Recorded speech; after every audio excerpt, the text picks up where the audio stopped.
Essa é a disciplina MTM 7305 de História da Matemática. Eu sou o professor Eliezer e hoje vamos falar sobre as obras de Arquimedes e Apolônio, dois gigantes da matemática. Vamos começar então com Arquimedes. Arquimedes ele nasceu em Siracusa, onde hoje é a Sicília, fica na Itália, uma ilha italiana, mas naquela época a Sicília fazia parte do que a gente chama de Magna Grécia, que eram colônias gregas fora do território do Peloponeso. O Peloponeso é a região onde hoje fica o país que conhecemos como Grécia, mas as colônias gregas se espalharam por toda a costa da Anatólia, que hoje conhecemos como Turquia, pelo norte da África, pela costa da Itália, pelas ilhas italianas e até na Península Ibérica. Então, todas essas regiões fora da região ali circunscrita ao Peloponeso e ao litoral do Mar Egeu é chamada de Magna Grécia. E ele nasceu em 287 a.C. e morreu também em Siracusa em 212. 212 antes da nossa era comum foi a data do cerco de Siracusa, que foi perpetrada pelo general romano Marcus Claudius Marcellus. Então, a vida de Arquimedes tem muito a ver com a própria história das guerras púnicas, que são as guerras travadas entre Roma e Cartago, que era o grande reino do norte da África, e na verdade Cartago foi depois vencida por Roma, e Siracusa, o rei Hieron de Siracusa, ele era aliado de Cartago, por isso que Siracusa também foi sitiada e conquistada pelos romanos. Muito da biografia de Arquimedes permanece envolta em lendas. Na verdade, nem se tem certeza que Arquimedes realmente tenha ido em Alexandria em algum momento de sua vida. Fala-se que Arquimedes foi educado na sua juventude em Alexandria, daí o seu grande talento e sua grande proficiência em matemática, mas não se tem certeza a respeito disso. Alguns fatos folclóricos relativos a Arquimedes. Então, ele viveu em Siracusa basicamente toda a sua vida, e o rei Hieron de Siracusa ele tinha uma coroa, mas ele estava desconfiado que os artífices dessa coroa tinham o enganado e tinham roubado parte do ouro da coroa e tinham feito a coroa com metal de menos valor e só recoberto de ouro. Então o rei pediu para Arquimedes avaliar, sem danificar, no entanto, a coroa, se a coroa realmente era feita de ouro puro ou não. E a ideia veio quando ele estava, e esta é a lenda, quando ele estava numa banheira e ele viu que a água caiu para fora da banheira, que a banheira estava cheia, e essa é aquela famosa cena que sempre se fala de Arquimedes, que ele saiu correndo pelado pelas ruas, gritando Eureka, Eureka, que significa descobrir, descobrir, mas não se sabe se isso é realmente verdade. Mas o método, sim, você mergulharia a coroa em um recipiente cheio de água, veria a quantidade de água derramada, a partir do momento que você afundasse a coroa dentro daquele recipiente. Com aquele volume, você conseguiria ver qual o peso daquele volume equivalente em ouro e compararia com o peso da coroa. E aí você poderia descobrir se a coroa era feita de ouro puro ou se ela estava, se por dentro ela era feita de algum outro material de menos valor e, portanto, de outra densidade. Arquimedes também, durante o cerco de Siracusa, ele trabalhou, serviu ao rei no sentido de proteger a cidade. Então, a eles são atribuídos vários equipamentos bélicos, como, por exemplo, espelhos refletores que faziam queimar os navios romanos. Isto é uma lenda, mas aqui está uma gravura antiga da reputação de Arquimedes com essa história de que ele queimou alguns navios, fazendo a luz solar refletir sobre vários espelhos, não um só, mas provavelmente espelhos côncavos, refletindo sobre os navios, concentrando a luz solar e, portanto, aquecendo o material dos navios, e isto levando à combustão espontânea. Mas, inclusive, teve acho que um episódio do Mythbusters desmentindo esse fato, mas esse fato já foi, num certo sentido, desmentido por vários historiadores e cientistas em várias ocasiões. Muito improvável que tenha acontecido por várias razões. Primeiro, o próprio processo de fabricação de um espelho. Os espelhos na antiguidade eram em geral feitos de um vidro polido, de uma superfície polida, pintada de prata, mas o polimento e o acabamento não eram tão perfeitos assim. Você tinha espelhos, mas os espelhos não eram tão bons, e o problema da curvatura também, de você fazer a curvatura perfeita de um espelho côncavo para que ele concentrasse os raios solares, também é outro problema que provavelmente com a tecnologia existente e disponível a Arquimedes naquele momento, ele não teria condições de fabricar esses espelhos. Outro invento atribuído a Arquimedes, e que também é relatado em vários escritos da antiguidade por historiadores, eram alavancas enormes que viravam os navios quando eles tentavam aproximar-se da costa, tentavam abordar a costa de Siracusa. Uma coisa mais ou menos assim. Esse, inclusive, eu já vi um documentário, acho que do History, que uma pesquisadora tentou fazer esses sistemas de roldanas e alavancas, e tentou reproduzir, não com muito sucesso. No final, ela mesma, você via a cara de decepção dela, ela querendo dizer, nossa, consegui, mas assim, você vê que não foi uma coisa assim muito bem sucedida, essa história de que então, isso mais ou menos corroborando que talvez não seja bem verossímil também essa história das alavancas gigantescas que pudessem virar os navios romanos conforme eles se aproximassem da costa. Muitos desses feitos, então, como eu falei, são contestados por historiadores e cientistas.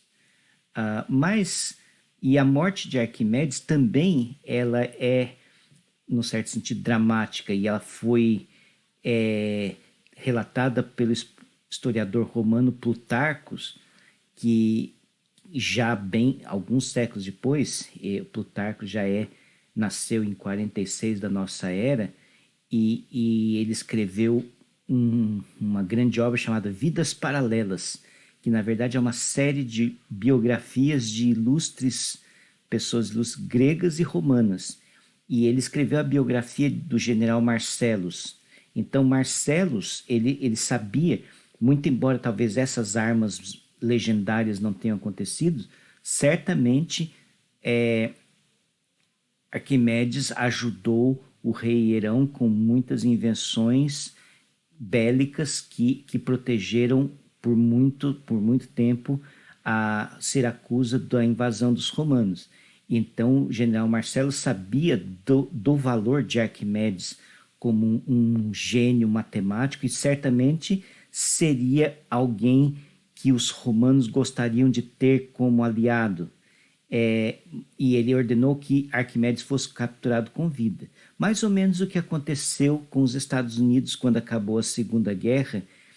Muitos cientistas alemães foram recrutados pelos Estados Unidos, então eles foram mais ou menos perdoados por terem servido ao exército alemão, ao exército de Hitler, e foram incorporados imigraram para os Estados Unidos, e lá puderam desenvolver sua carreira científica, e isso alavancou grandemente o potencial científico e tecnológico dos Estados Unidos. Inclusive, o mais importante deles é Wernher von Braun, que foi quem criou os foguetes que açoitaram Londres durante a Blitz, e Wernher von Braun foi o engenheiro responsável pelo desenvolvimento do programa espacial americano, e que culminou mandando o ser humano à Lua pela primeira vez.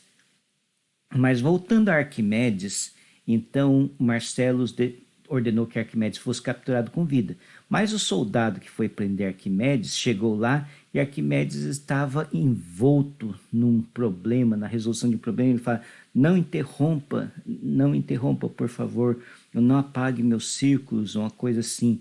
E o soldado se sentiu desacatado e irado, levantou a espada e matou Arquimedes. Então essa aqui é uma das muitas ilustrações sobre este momento lendário da morte de Arquimedes. Cícero, o grande orador romano, muitos séculos depois, descobriu o túmulo de Arquimedes e resolveu fazer uma grande homenagem ao matemático grego, o maior matemático da antiguidade. Uma das invenções reconhecidas de Arquimedes é o famoso parafuso de Arquimedes, que consiste basicamente num instrumento para levar água de um nível mais baixo até um nível mais alto. Então, vou mostrar aqui duas construções reais, então são fotos, e você vê que você rodando esse instrumento aqui que parece um parafuso, você consegue levar água, você consegue bombear água. Aqui outro exemplo também do mesmo mecanismo. Então esse é o famoso parafuso de Arquimedes, que é uma bomba de água muito eficiente e usada até hoje em muitos lugares do mundo, em países pobres, uma forma de você bombear água manualmente a partir de um lugar mais profundo para um lugar mais alto.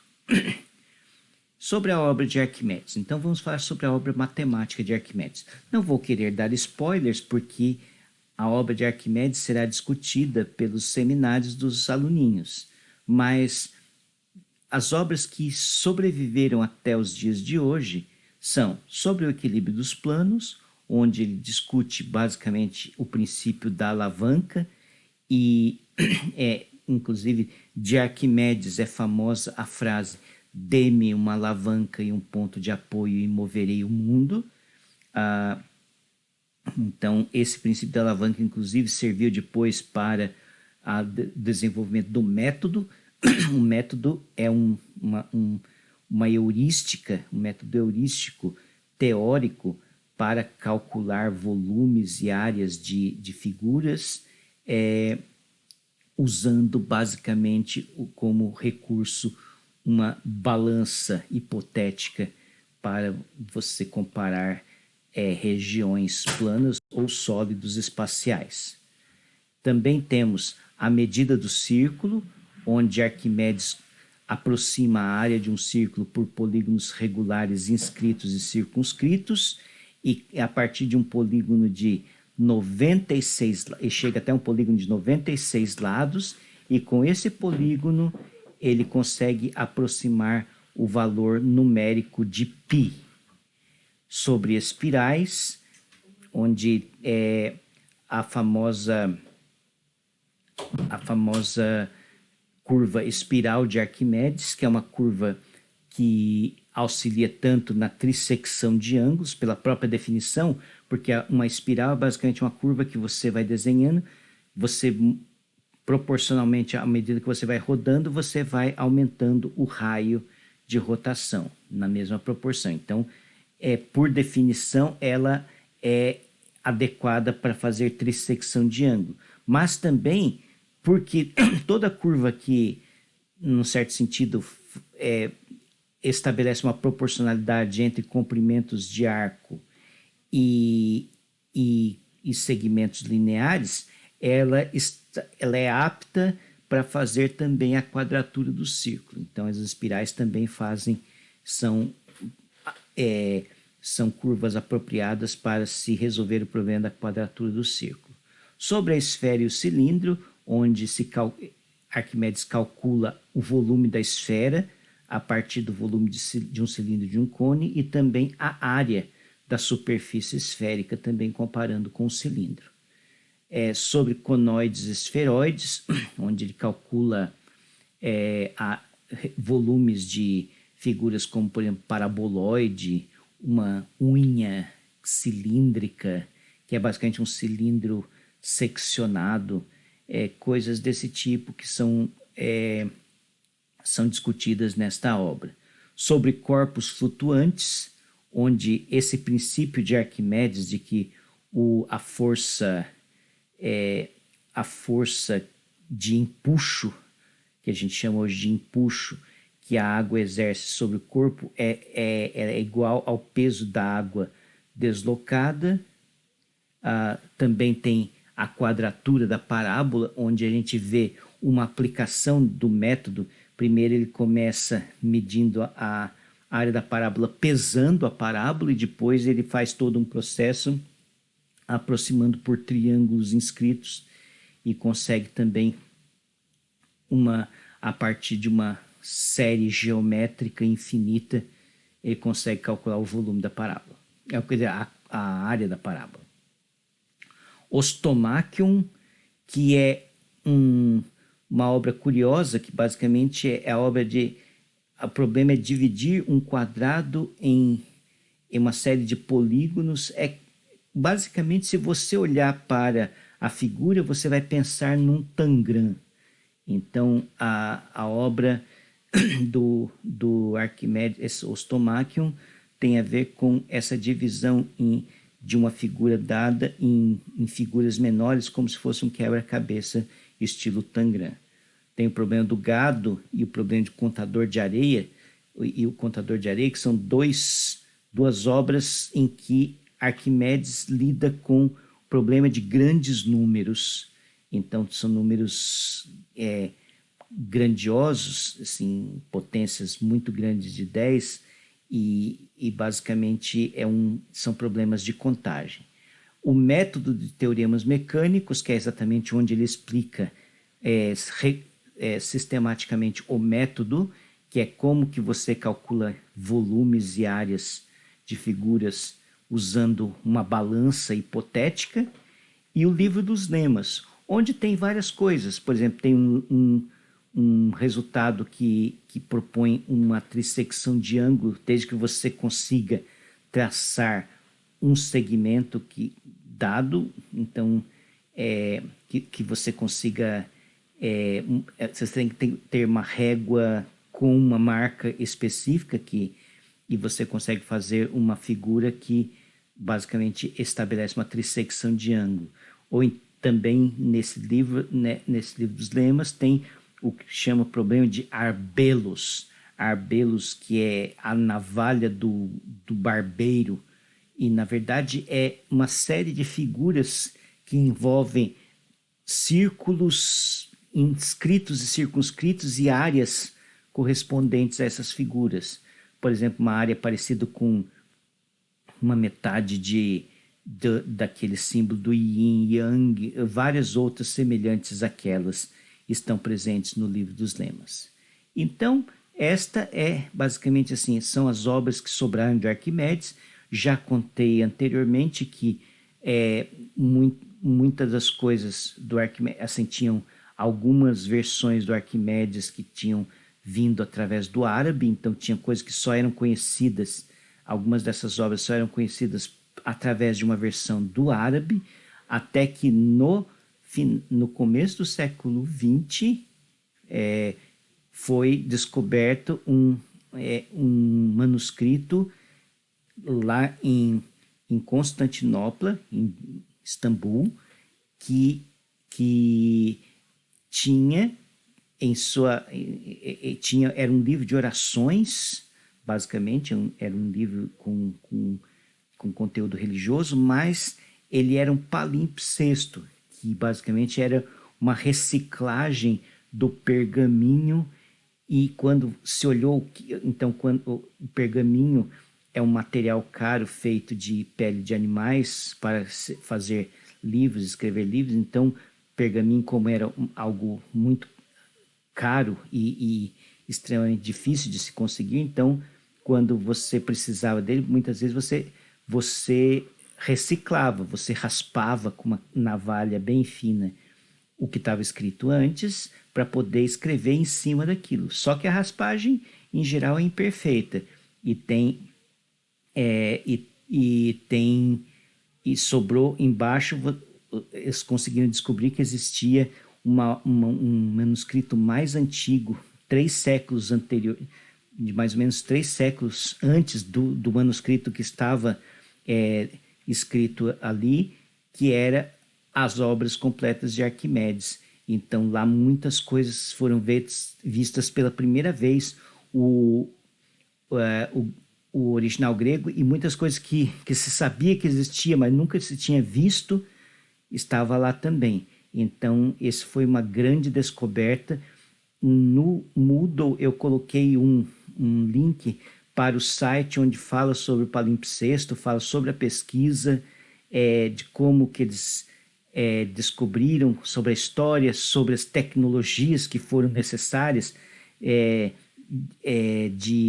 porque você tem que iluminar aquelas páginas com raio-x, ultravioleta, infravermelho, vários comprimentos de onda diferentes para tentar identificar aquilo que foi apagado, tentar elucidar aquele texto que já não estava mais lá. Então é muito interessante, aconselho a todos a darem uma olhada.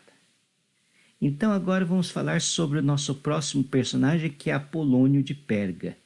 Perga é uma cidade que fica na costa da Turquia. Ele nasceu em 240 a.C. e morreu em Alexandria em 190 antes da nossa era comum. Então a Polônia é posterior a Arquimedes, mas, quer dizer, talvez a Polônia e Arquimedes nunca tenham se encontrado, eles têm uma intersecção comum temporal, mas de qualquer forma Apolônio é posterior a Euclides. Ele já conhecia a obra de Euclides e, em um certo sentido, também desenvolveu o que Euclides tinha começado, principalmente no sentido das cônicas. Ele desenvolveu sua obra durante o reinado de Ptolomeu Euergetes, que é o Ptolomeu III, o rei de Alexandria. Em certo sentido, Apolônio é herdeiro da tradição matemática iniciada por Euclides e levada a seu ápice por Arquimedes. Muito embora Arquimedes talvez certamente não viveu em Alexandria, mas a sua obra era conhecida e celebrada no mundo intelectual. Então, quer dizer, as pessoas conheciam Arquimedes, sabiam quem era e sabiam da sua obra em Alexandria. Então, muito embora ele parecia que era bicho do mato, do interior, lá daquela região lá da Itália, que só tinha vulcão e plantação de uva, mas, na verdade, Arquimedes era fashion na região de Alexandria. Ok? Então, e Apolônio conhecia também essas obras. A principal obra de Arquimedes é o Tratado sobre Secções Cônicas, que é composto de 7 livros, 387 proposições, e é uma das referências clássicas do assunto. E foi utilizado até meados do século XX também como livro-texto em diversos países. É um livro difícil, é um livro avançado. Então, quer dizer, o Euclides, ele é um livro básico. É difícil também. Euclides, os Elementos, é um livro difícil para os padrões atuais, para o nosso jeito de pensar. Ele é um livro realmente duro de você entender e de você estudá-lo a fundo. E Apolônio é muitas ordens de grandeza pior. Assim, e principalmente porque, por um lado, Apolônio ele é revolucionário no sentido de introduzir as cônicas, porque até então as cônicas tinham um tratamento que foi desenvolvido por Minneapolis séculos antes, e aí as cônicas tinham nomes diferentes e tinha a ver com a forma com que o cone era intersectado. E o cone sempre é intersectado por um plano perpendicular à sua geratriz. Então você tinha um cone reto, quer dizer, quando o vértice do cone fazia um ângulo reto, então você tinha, quando você cortava por uma secção que também era perpendicular à geratriz, então esse plano era paralelo a outra geratriz. Então, com isso, formava o que se chamava ortotomê. Orto por causa do ângulo reto. Tomê significa cortar.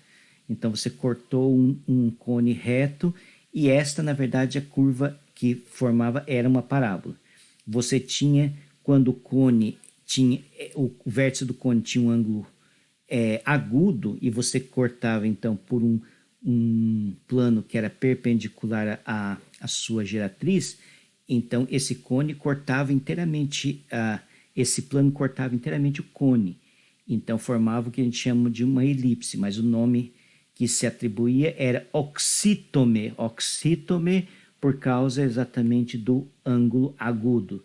E tinha amblítome, que era quando o cone era formado por um ângulo obtuso e você cortava por um plano que era perpendicular à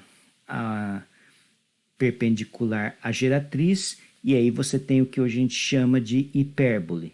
Então, o Arquimedes, o Apolônio, ele trouxe algumas inovações. Primeiro que o cone, agora, ele não era só uma folha do cone, mas as duas. Então ele imaginava já o cone como o vértice, aí você tinha a folha de cima e a folha de baixo. Então você tinha as duas folhas do cone, e as secções poderiam ser planos que cortavam o cone em qualquer ângulo, não precisava ser perpendicular à geratriz, e os cones não precisavam ser retos, quer dizer, o eixo principal do cone não precisava ser perpendicular à sua base. Então você podia ter cones oblíquos que também funcionava de boa. E aí você e o tratamento de Euclides, ele rapidamente, muito embora as curvas sejam definidas pela intersecção de duas superfícies no espaço, você conseguia trabalhar com elas do ponto de vista de geometria plana, porque Apolônio deduziu o que se chama os sintomas da curva, que é o que a gente entende hoje como equação da curva. Assim, só que não é no sentido de geometria analítica, mas ele sabia a proporcionalidade que existia. Se ele conseguia pôr um sistema de coordenadas intrínseco à curva, e você conseguia ter relações quadráticas entre essas duas coordenadas. Uma coordenada que ia na direção do que a gente chama de diâmetro, e a outra ortogonal a esse diâmetro, que é dada por uma tangente à curva num determinado ponto. Então você teria os diâmetros, e então esse sistema intrínseco à curva é um sistema de coordenadas, e você tinha os sintomas da curva que poderiam fazer com que você esquecesse que a curva era definida como a intersecção de duas superfícies e trabalhar com ela somente no plano. Os livros, então são 7 livros. Os livros 5, 6 e 7 são conhecidos somente através de sua tradução para o árabe. Então não existe nenhum original em grego dos livros 5, 6 e 7 das cônicas de Apolônio. As primeiras edições impressas do Tratado sobre Seções Cônicas surgiram no século XVI em latim. Naquela época não eram conhecidas versões manuscritas em latim, portanto as primeiras versões impressas em latim foram traduzidas diretamente do grego e do árabe para o latim. Então, quer dizer, mesmo as versões medievais, que existiam de Apolônio ou eram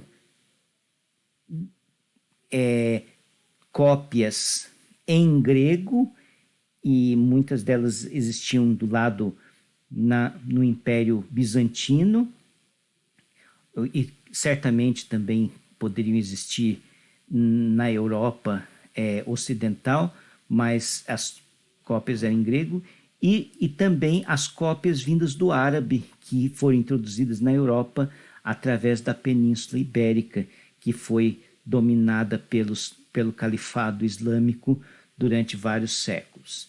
Então, essas edições vinham precedidas de lemas.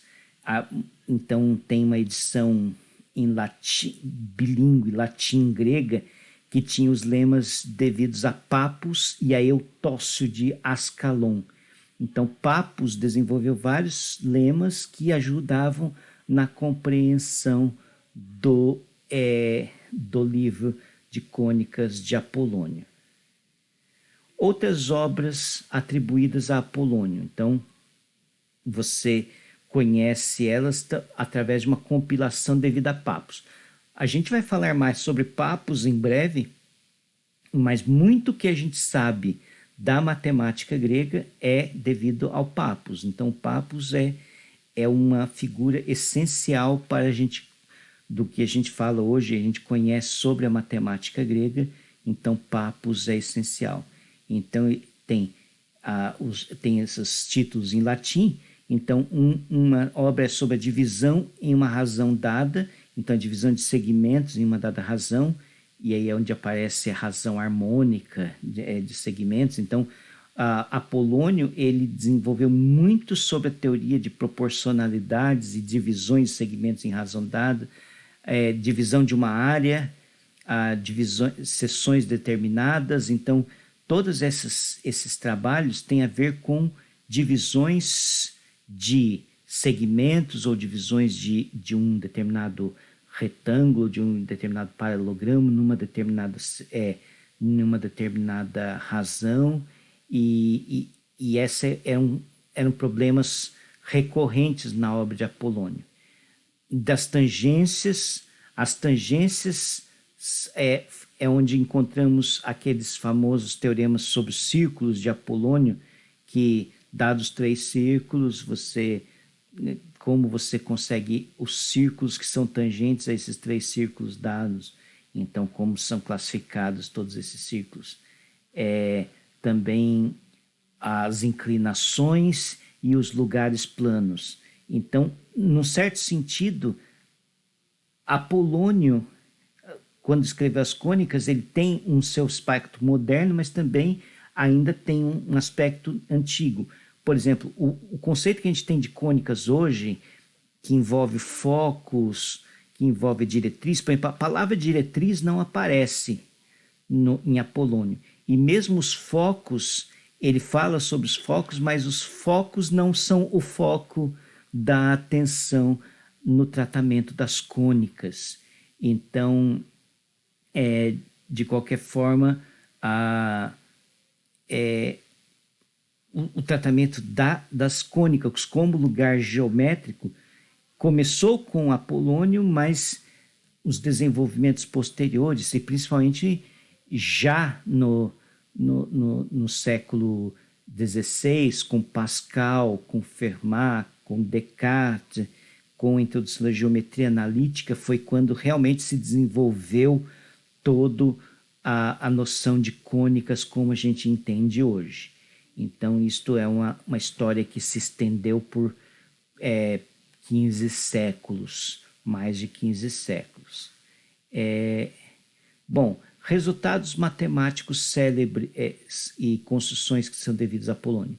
Então, tem o Teorema de Apolônio, que é um teorema complicado, relacionando os lados do triângulo com os comprimentos das suas medianas.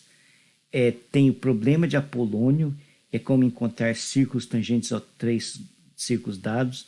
Tem outra família de círculos de Apolônio, que são 2 famílias de círculos que são mutuamente ortogonais. Então, tem os círculos de uma família e os círculos da outra família intersecta cada círculo da primeira família como em ângulos retos. E tem a própria construção do sistema de coordenadas. Assim, seria Apolônio o verdadeiro criador da geometria analítica? Não, por algumas razões. Primeiro, por causa da própria noção ainda de número e grandeza relacionada com os gregos. Eles não associavam números aos seus segmentos. Quer dizer, eles trabalhavam com segmentos e trabalhavam com números, mas essas duas coisas não eram intercambiáveis totalmente na mentalidade grega. Então, número para um grego continuava sendo números inteiros, enquanto quando você pensa hoje em dia um sistema de coordenadas, você está pensando na reta real, onde estão lá os números racionais, os números irracionais. Então, isso faz uma diferença muito grande. Outra dificuldade, talvez, para que Apolônio desenvolvesse a geometria analítica é a própria notação. A questão que depois vamos discutir também a obra de Diofanto, a notação para a criação do que a gente chama hoje de álgebra não existia, não estava disponível aos matemáticos gregos. E uma terceira coisa que também o próprio Descartes ainda não tinha completamente é a noção de números negativos. Então, que a reta se estende em ambas direções. Então, o plano pode ser pensado como cada ponto no plano como um par de números reais. Isto certamente não fazia parte do cabedal de pensamento de Apolônio.